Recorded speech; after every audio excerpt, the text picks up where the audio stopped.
Nakakahilakbot na mga lamang lupa sa Marikina ay pumarada, nag-zombie run pa. At sa Mandaluyong naman sa Zombie Zumba, kumataw mga nakakatakot na nilalang. Yan ang tampok sa mga kwento ni Mark Logan. Kagulo sa gitna ng kalsada dito sa Marikina. Sa zombie run nila ang kakaiba. Dito wala kang susulingan. Mga zombie ang hirit niyan. Pahipo naman. Etong si Kuya, ay kinilig pa. Mga kalahok sa zombie run, pulang ribbon dapat protektahan para di maagawan. Sa sumunod na Halloween parade, mga costume ang lulufet. Tulad nitong isa. Oh, ikaw naman, natapunan lang ng kaning baboy. Contestant na?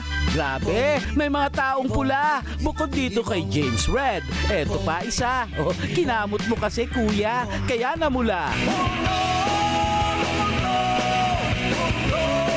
Parang school fair lang. Eto, may marriage buto ang wild na mga bride. Ay, hudas para baseta. Hala, nakatakas. Ay, kaya naman pala, nangangamoy rayuma. Andito si Maleficent.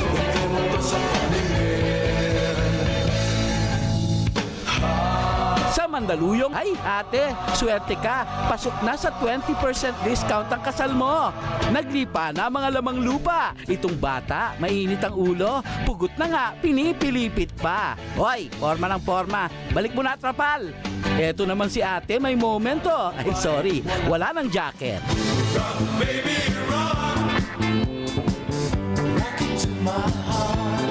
Gentleman, pwede. Bigyang daan, the moves ni Bamboo.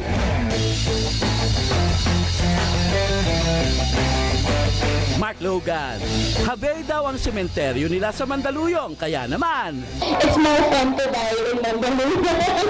ABS-CBN News.